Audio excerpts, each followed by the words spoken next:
Em 1952, a Organização Mundial de Saúde catalogou no seu CID, Código Internacional de Doença, que alcoolismo, doença progressiva, incurável e de terminação fatal. As pessoas achavam que o alcoolismo era sem vergonhice, safadeza, o cara era mentiroso, a mulher era mentirosa, era safada, sem vergonha. E até hoje tem muita gente que pensa assim, mas é por falta de informação.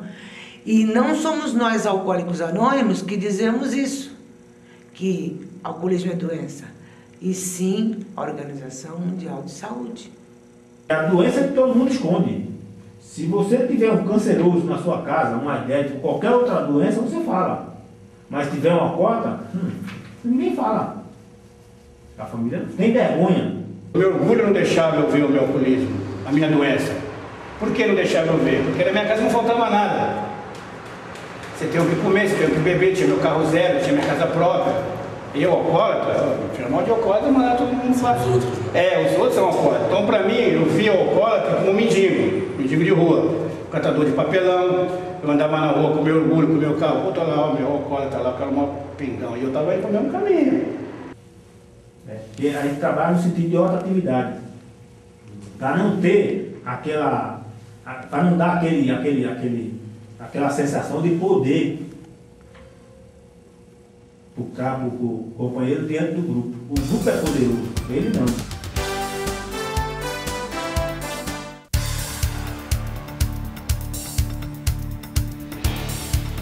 Boa noite, meu amigo, minha amiga. Nosso encontro de todo final de noite. Nosso ponto de encontro. Programa Ponto de Equilíbrio. Acesse nosso site www.programa.deequilibrio.com.br. E se você preferir, mande seu e-mail contato@programa.deequilibrio.com.br.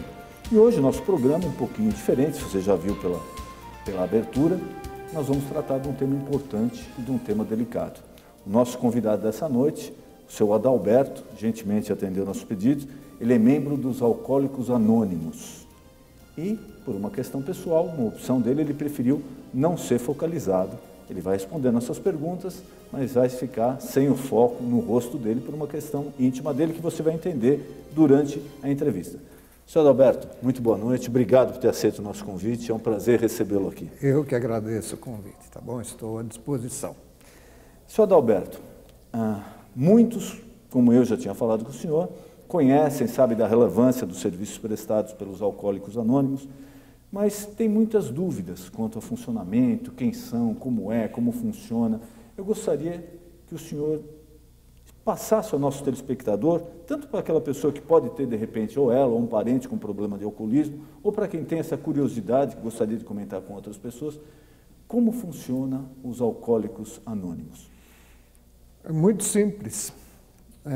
Quem tiver curiosidade, é só onde ver uma placa de Alcoólicos Anônimos, entrar e vai ficar conhecendo como funciona. Mas eu posso dar uma breve explicação aqui. A história, o surgimento dos Alcoólicos Anônimos, seu Alberto. O surgimento foi nos Estados Unidos, em Akron, Ohio, uma cidadezinha pequena lá dos Estados Unidos, de um estado lá dos Estados Unidos, com dois senhores lá, na ocasião, dois bebedores problemáticos, dois alcoólicos, e um deles descobriu, através de conhecidos, do médico que tratava dele, que ele só ia ter um jeito de se recuperar do problema dele se ele estacionasse a bebedeira dele.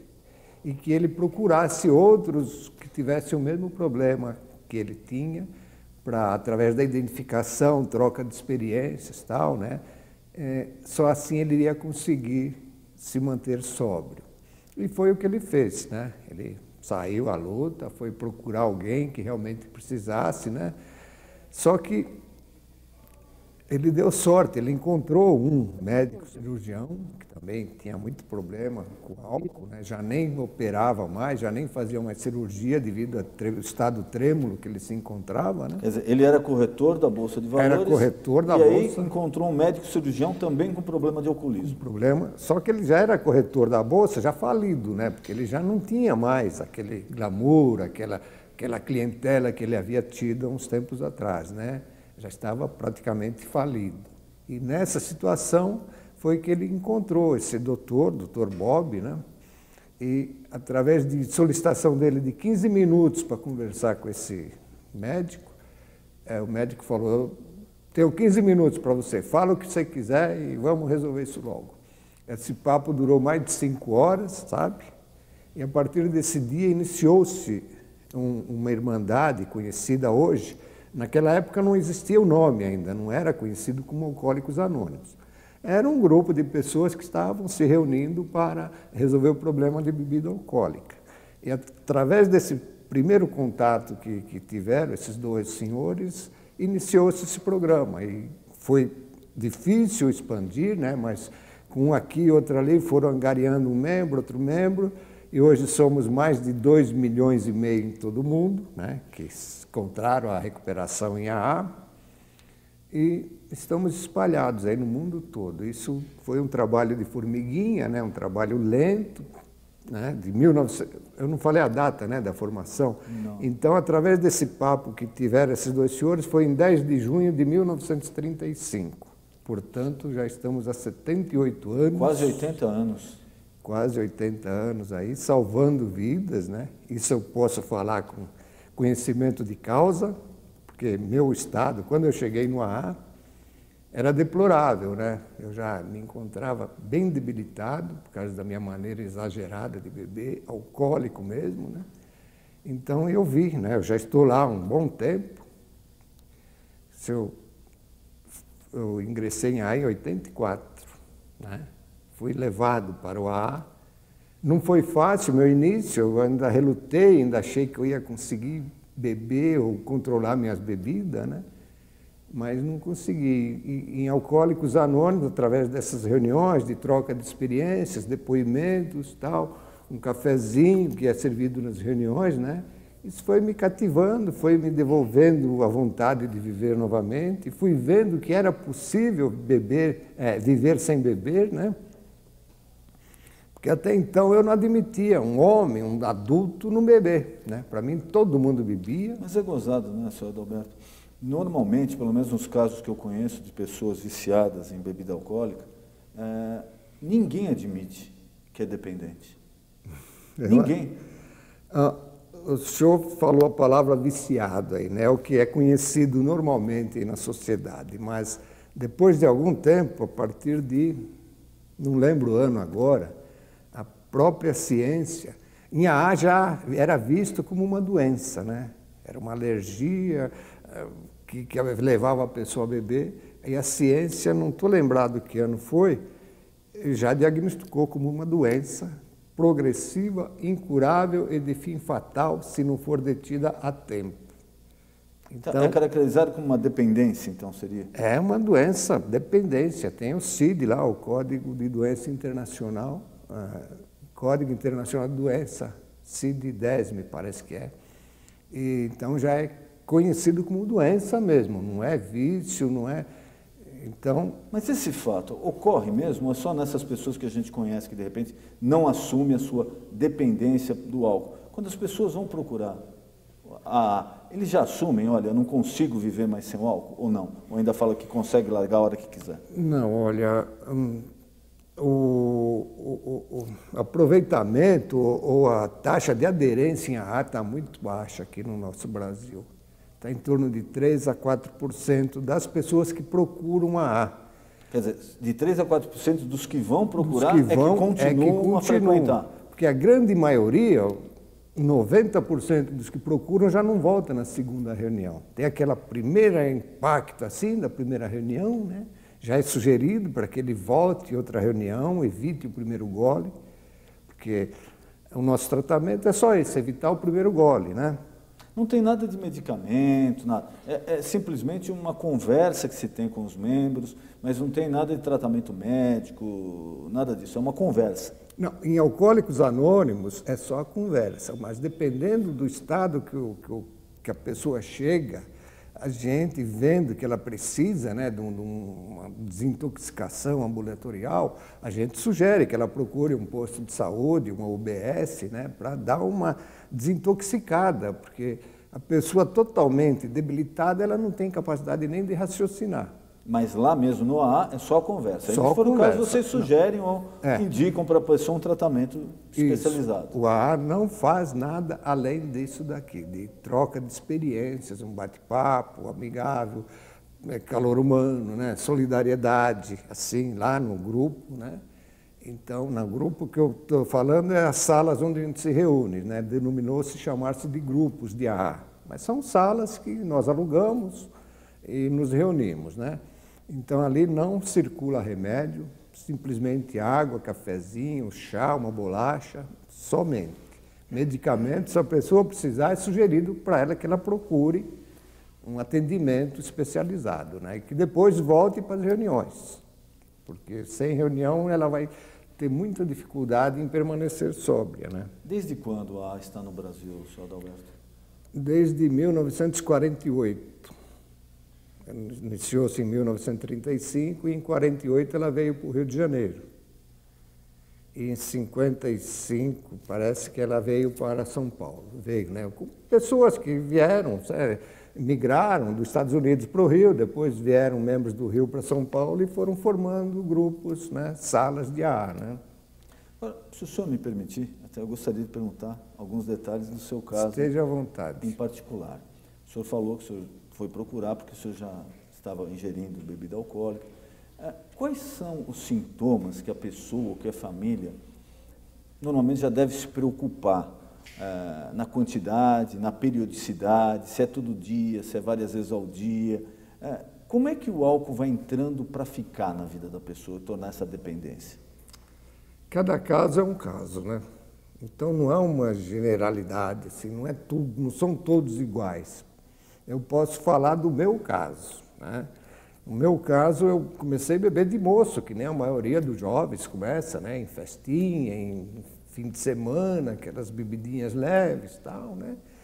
E eu era um indivíduo acanhado, sabe? Introvertido, não tinha, sei lá, se era medo, o que era. Se eu ia num bailinho, eu tinha vergonha de tirar uma moça para dançar. Se havia uma troca de olhares, tal, eu não ia na moça conversar com ela, tal, ficava muito envergonhado. E com os primeiros contatos que eu fui tendo com a bebida, eu percebi que aquilo me dava mais coragem, me deixava mais sabe? Solto, né? Mais solto, mais tá. E aquilo foi ficando gravado na minha memória que aquilo era bom, né? Então passei a fazer uso constante, né? Constante não diariamente, mas todo final de semana, quando saía, já tomava meus aperitivos, minha cerveja, os drinks, né, para desinibir, para me enturmar. A realidade é essa, para poder ficar falante, conversador e tal. E isso foi se tornando uma rotina. Trabalhava, desenvolvia minhas atividades, me casei assim, dessa maneira, tive minha família e, com o tempo, a minha tolerância que eu tinha, eu bebia muito, resistia, né? No dia seguinte não tinha ressaca, ia trabalhar normalmente.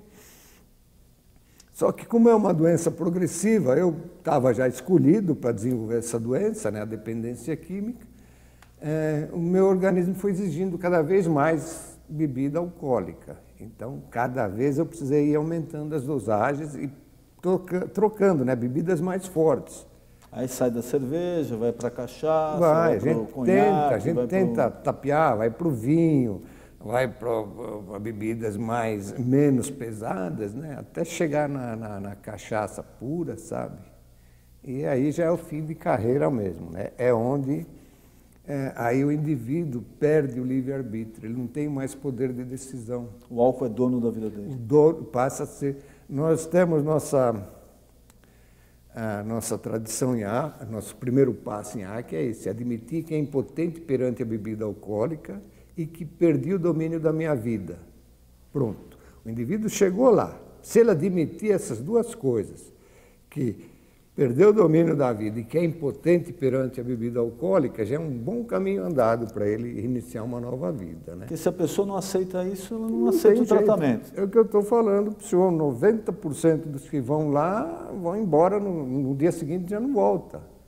Porque é difícil, né? A pessoa já está dependente. Todas as células do organismo, do cérebro, do físico, tudo já estão acostumadas a viver com aquela droga, né? Com o álcool.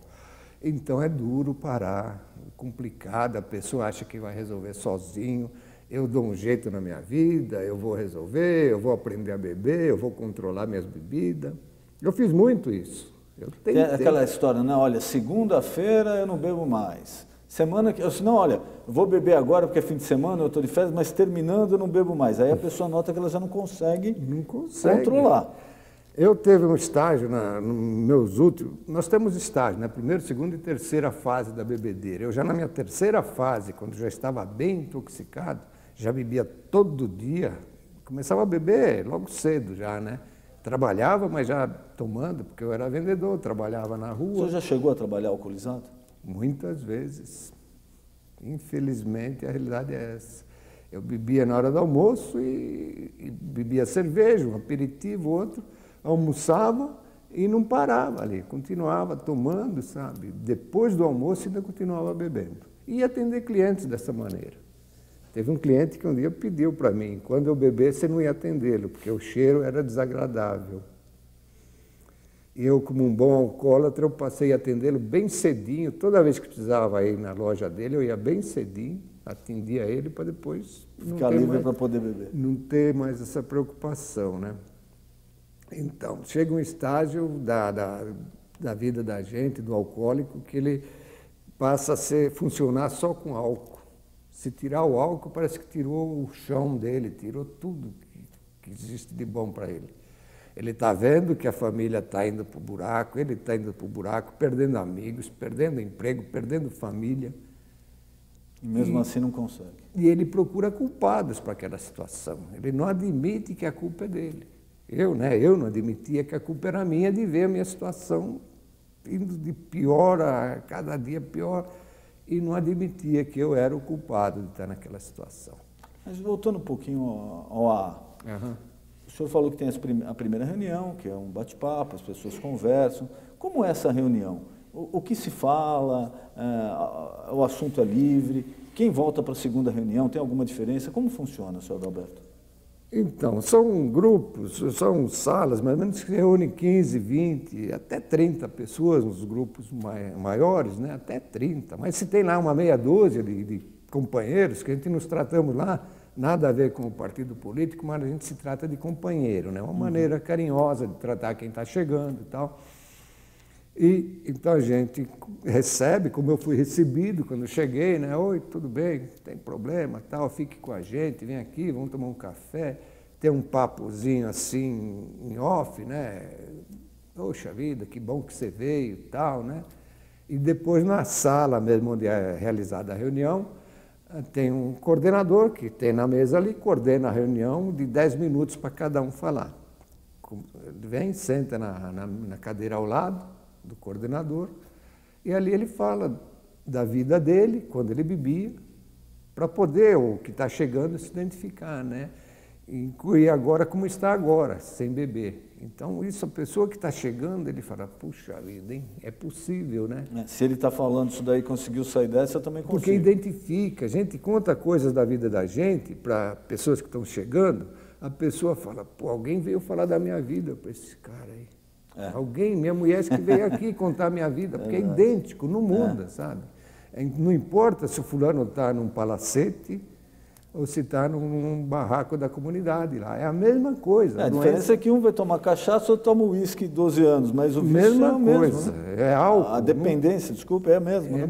Um vai ter o fundo de poço no carpetão de 50 milímetros lá, o outro vai ter na calçada, né? Mas é fundo do poço do mesmo jeito.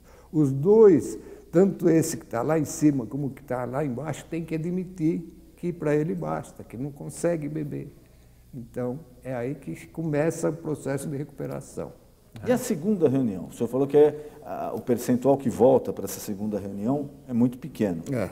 A segunda reunião, ela é parecida com a primeira ou já se aborda outros assuntos, tem outros temas? Não, normalmente na sala da reunião é sempre os mesmos depoimentos, né? Os mesmos. Troca-se as pessoas, porque 10 minutos cada um, numa reunião dá para 10, 12 falarem, né? Darem os seus depoimentos.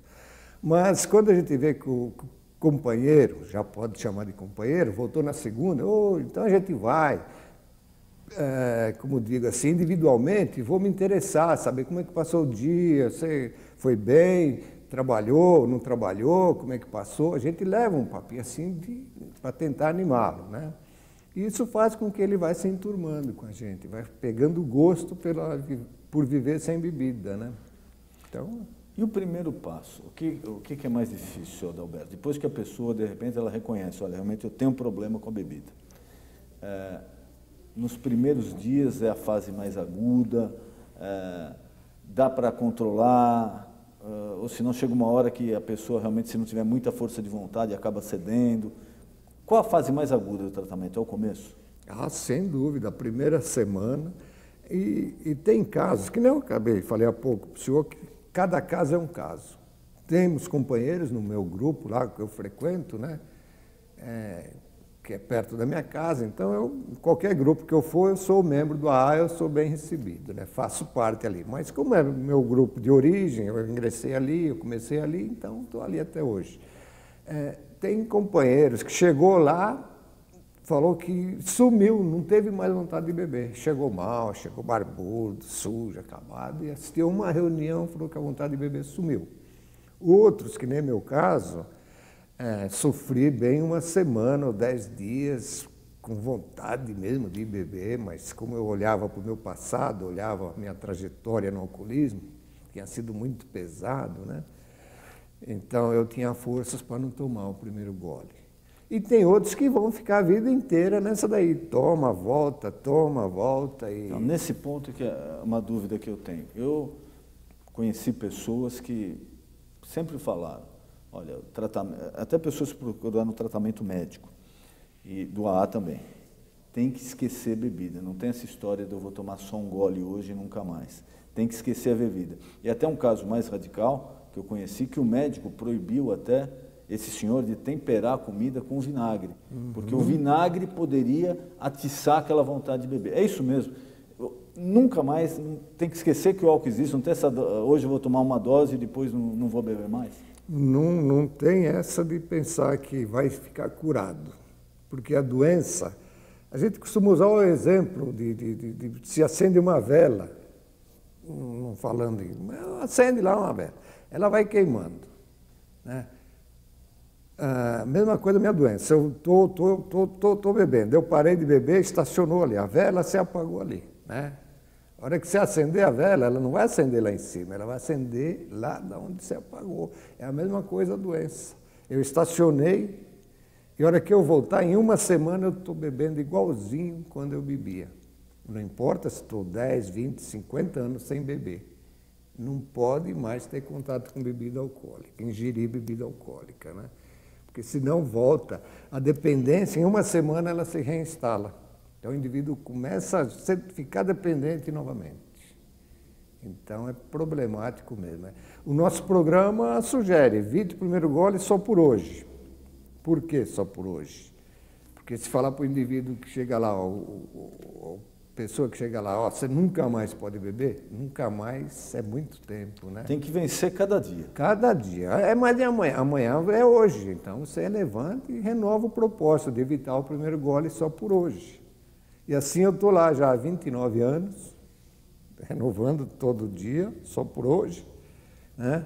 Evitar o primeiro gole. E minha vida se transformou totalmente, né? De quando eu cheguei no AA para hoje, não tem nem como, não tem comparação, né? Cheguei lá um farrapo, desacreditado, morando de favor na casa de um irmão, sem família, sem emprego, sem dinheiro, sem nada, né? E depois do AA começou tudo a melhorar. E graças a Deus voltou tudo normal novamente. É só mesmo com a presença de Deus para dar Precisa. força, porque senão não tem quem resista. No meu caso eu tive, né, eu até posso contar, é meio rápido, um despertar espiritual que eu enxergo hoje, né, hoje, há algum tempo já que eu vejo como foi um despertar. Que enquanto eu ingeria uma cachaça assim, num boteco lá em Guarulhos, eu virava numa golada, só a hora que eu virei a cabeça para o alto assim, eu ouvi uma voz, sai dessa vida, Adalberto, sabe? E essa voz ficou na minha cabeça o resto do dia. E o resto do dia eu pensando, não tomei mais nenhuma, pensando, pô, mas para sair dessa vida eu preciso parar de beber. Eu tive essa consciência, né? Pô, mas para parar de beber sozinho eu não consigo, preciso dessa Procurar turma ajuda. do ar. Não, eu já estava sendo levado para o ar e estava bebendo ainda. Tá? Uns dias, umas reuniões, meu irmão já tinha me levado, mas eu continuava, não tinha estacionado. Depois de eu ouvir essa voz, que eu vejo, que foi uma voz de Deus, eu consegui, passei a frequentar as reuniões diariamente, passei a gostar da Irmandade, passei a participar, a colaborar, né? E hoje o senhor está sendo usado por Deus, com toda essa sua experiência, orientar essas outras pessoas, ajudar essas outras pessoas. Eu espero. Qual a experiência do senhor, senhor Adalberto? Essa é a minha última pergunta que eu queria fazer para o senhor. O que o senhor aconselha aquela pessoa que, apesar de não declarar, porque eu tenho o seguinte raciocínio, às vezes a pessoa não declara, mas lá no íntimo dela, ela sabe que ela já não consegue largar o álcool. Qual o conselho que o senhor dá para essa pessoa? Eu não dou conselho, né? Porque conselho não se dá. Eu dou sugestão. Sugiro que procure ajuda. Não importa qual ajuda que vá procurar, mas procure, né? Ou na medicina, ou religiosa, ou qualquer ajuda que a pessoa vá procurar já é um caminho, já é um passo dado. Em último caso, procure o AA. Se está usando outras drogas, porque hoje em dia está muito em moda as outras drogas, procure os narcóticos anônimos, que funcionam da mesma maneira de alcoólicos anônimos, né? Com os 12 passos. E então vai tentando, né? Porque se nunca tentar fazer nada, nunca vai acontecer nada. Até a gente costuma dizer, se você continuar fazendo os mesmos erros do ano velho, você jamais vai ter ano novo. Exatamente. Então, procure mudança, procure mudar, né? Essa sugestão que eu deixo aí para quem precisar, né? Procure o AA, procure os grupos de familiar. Se a pessoa que está com problema não quer ajuda, existe o grupo para familiares de alcoólicos, que o álcool não faz o indivíduo que bebe ficar doente sozinho. Ele adoece mais 4 ou 5 que está em volta dele. Então, essas pessoas também precisam de um tratamento, de uma terapia em grupo, que é o que funciona no Alanão, grupos familiares de alcoólicos. E aí, a pessoa, a familiar, a esposa, ou a filha, ou a mãe, indo procurar ajuda, ela vai começar a proceder diferente, vai tratar o problemático dela de uma maneira diferente. Então ele vai ficar ligado, o que está acontecendo, né? E aí é um caminho já para ele procurar ajuda também. Senhor Adalberto, nosso programa está acabando, eu queria mais uma vez agradecer muito a participação do senhor aqui e queria deixar à disposição algo que eu não perguntei, algum recado que o senhor queira dar para o nosso telespectador, por favor, fique à vontade. Bem, é o que eu já falei, né? Eu recuperei minha vida dentro da Irmandade de Alcoólicos Anônimos. Sugiro, vai se passar o telefone aí, né? Sim, está aparecendo o telefone que o senhor deu aqui, isso aí tudo aparece. Entre em contato com esse telefone vai informar onde há um grupo de AA mais próximo, ou onde a pessoa quiser, às vezes não quer perto de casa, quer num outro bairro. O plantonista que atende esse número aí, ele vai fornecer todas as informações necessárias, tá bom? Ou então entre no site lá de Alcoólicos Anônimos, digita no Google Alcoólicos Anônimos, ali já abre um monte de páginas ali para navegar à vontade, tem todas as informações que necessitar ali, tá bom? Eu é que agradeço, sabe, essa oportunidade de estar aqui falando para vocês, nesse seu programa aí, e espero que possa ajudar alguém. Se não ajudou ninguém, ajudou. tenha ajudado a mim, tá? Porque eu continuo evitando o primeiro gole, tá bom? Muito obrigado. Seu Adalberto, foi um prazer enorme recebê-lo aqui. Muito obrigado. Sempre às ordens. E você já sabe, nosso encontro de todo final de noite, programa Ponto de Equilíbrio. Boa noite.